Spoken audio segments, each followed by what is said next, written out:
Ahoj, rozhodl jsem se pozbírat NBA Hoops, teda respektive ne pozbírat si všechny, ale zkusit z toho se sbírat co nejvíc. A mám tady jeden blaster, tak se pojďme podívat, co se tam ukrývá. Kdyby někdo měl nějaký hoopsy, klidně mi potom napište.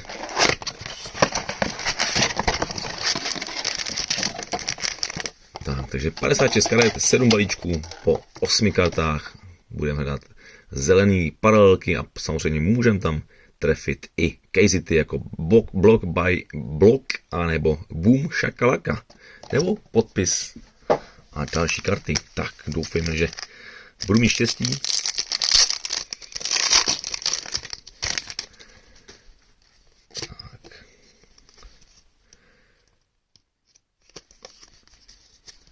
Tak tady je Boston, Jaylen Brown, Cleveland, Donovan Mitchell, Cason Wallace, Oklahoma City, Reed Shepard, Houston, Philka, Jared McCain, Quentin Grimes, 76ers, pak je tady Anthony Edwards, Ant-Man a k tomu je tady Hardwired Kevin Durant pro Rockets, takže hezký balíček. Jsou to krásné karty, i řadovky jsou opravdu povedený, konečně top si vydali něco sběratelsky zajímavého a nepředraženého, kde box nestojí 10 000 korun.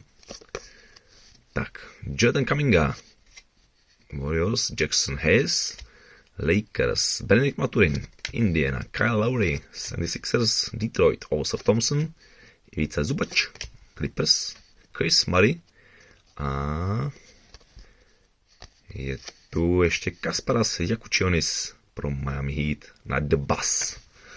Další insert. A kde je ta jednička? Jinak sledujte náš kanál, dejte odběr, už budeme rádi. Zvoneček, aby nám neuniklo žádný video. Případně se k nám připojte na Facebook, kde rozebíráme boxy různých sportů. Mark Williams, Rockets, Caris Leffert, Atlanta, Ben Sabe, Brooklyn, Jalen Brunson, Knicks, Rui Hachimura, Lakers, Jay Crowder, Kings, Joe Bellinger, pro Minnesota a zelená paralelka Chris Murray pro Portland. No a nebo kdybych trefil nějakýho Coopera Flaga, určitě bych se taky nezlobil.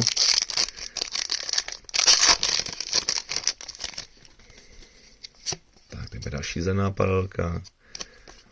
A ještě insert. Nebo paralelka Jagon Jamin, Brooklyn, Jason Tatum, Boston, Tyler Hero, Miami, J. Morant, Memphis, De'Aaron Fox, Spurs, tak tady All-Star, Karl Anthony Towns, Knicks, breaku jsme ho tady docela často, a na zelený je tady Cody Williams, Utah a Dante DeVincenzo pro Minnesota. Takže pěkný karty. To bude tady nějaký hit. Určitě jsem rád, že si se zvídám i dost base karet.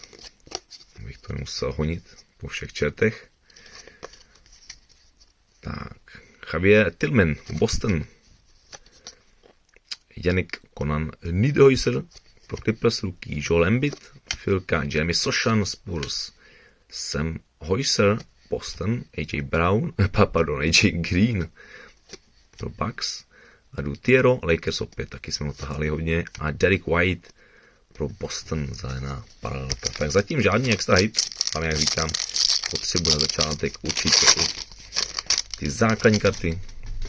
Tak tady bude Stephen Castle, potřebuje jsme jako ruky, takže o rok trochu vedle. Spurs, Jalen Duren, Detroit, Norman Powell, Miami, tady je All-Star Keon George, Utah, Alex Caruso, Oklahoma City, Trey Johnson, rookie pro Washington, Andrew Nembhard a jsme tady neměli žádný hit. Je to uží. Bispek. I to se stává. Tak snad v posledním balíčku něco bude zajímavého. Jak jsou hangerboxy, blasterboxy, pak jsou hobby a jumbo. To jsou samozřejmě dražší záležitosti. Fred VanVleet, Houston, Max Strus, Cleveland, Ronald Holland, Detroit, pak je tady All-Star, Anthony Edwards, Jalen Wells, Memphis Chris Paul, Jackson Hayes a tady je to Evan Mobley. All-Star pro Cleveland. Tak, takže popravdě žádný větší hit jsem tady rozhodně netrefil, ale jak říkám, šlo mi i se vidět takhle co nejvíce různých karet. Myslím, že tam možná byla jeden duplikát, tak uvidíme. Jak říkám, karty krásný, je dobrý, že tomu dají ten lesklej pattern, to je nádhera, že to nejsou jenom obyčejné papírky, takže to si myslím Topsům v celku povedlo. Tak sledujte nás i dále a mějte se hezky a uvidíme se u dalších videí. Čau, čau.